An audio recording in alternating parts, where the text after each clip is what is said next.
So, do you need to be smart to be confident?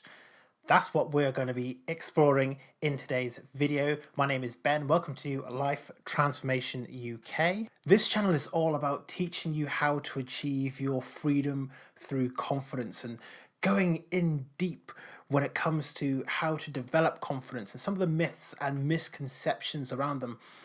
And there are a lot of misconceptions about confidence. One of them being that you have to be smart to be confident. And whilst there is sometimes a link between intelligence and confidence, I wouldn't go as far as to say that it is a rule, and that is what I'm going to be exploring in this video today. So, if you're interested to know more about whether or not you need to be smart to be confident, then make sure that you do watch this video all the way through. At the end of this video, I'm going to be giving you my one big tip on how to improve both your intelligence and your confidence as well. So make sure you watch this video all the way to the end.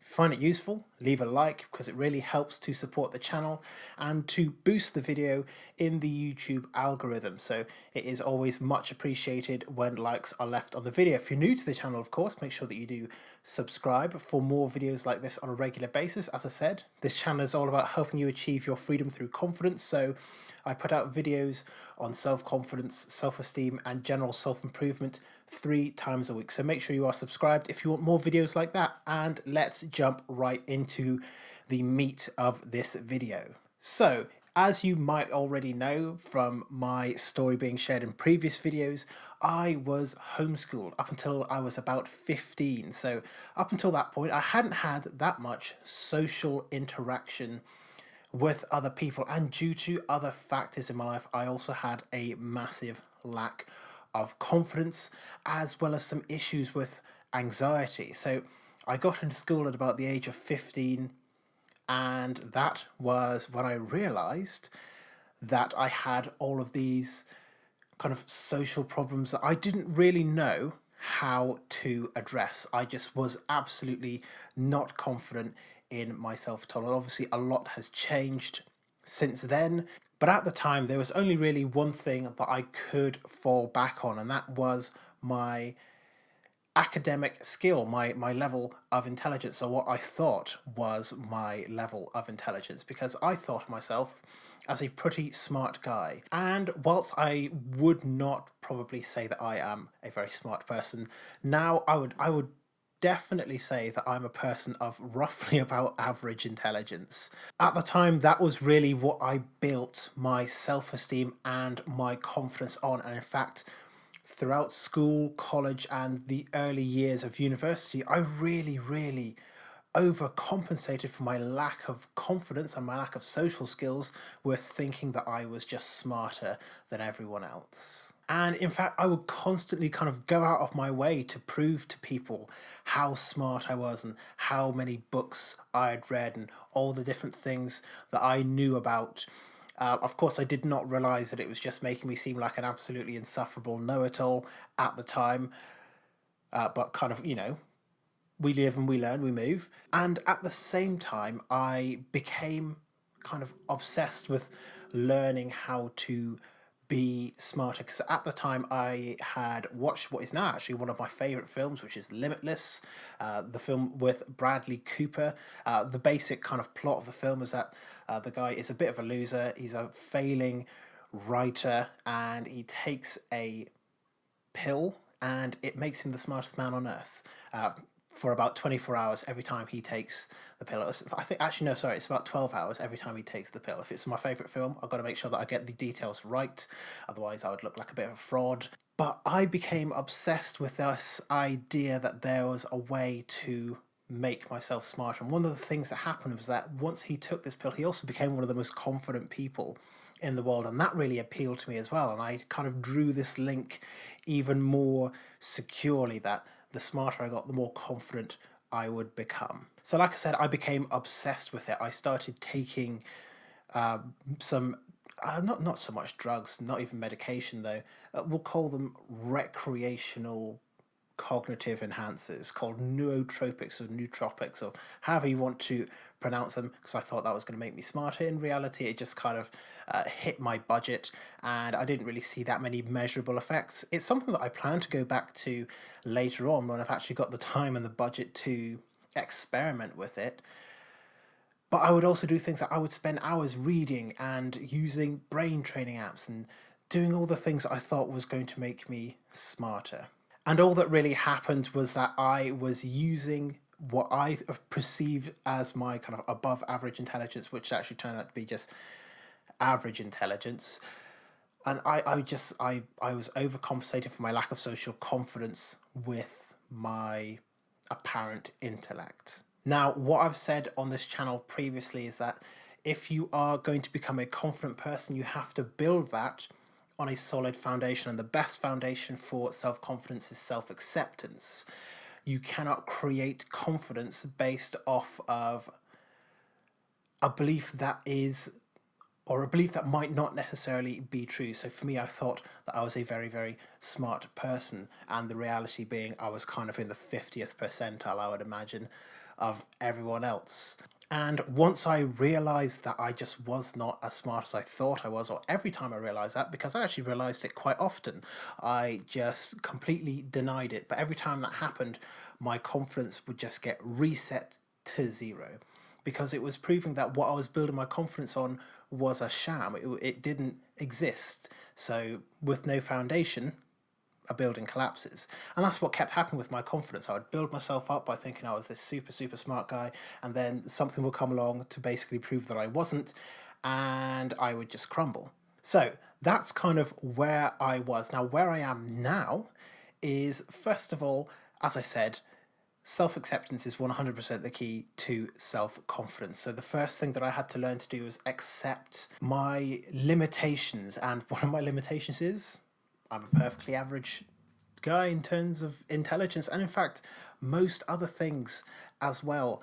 I would say the only thing that I have, which is kind of more than a lot of people, is I have a much higher level of ambition and drive. But that is me, and I had to learn to accept myself as I am, or rather as I was at the time.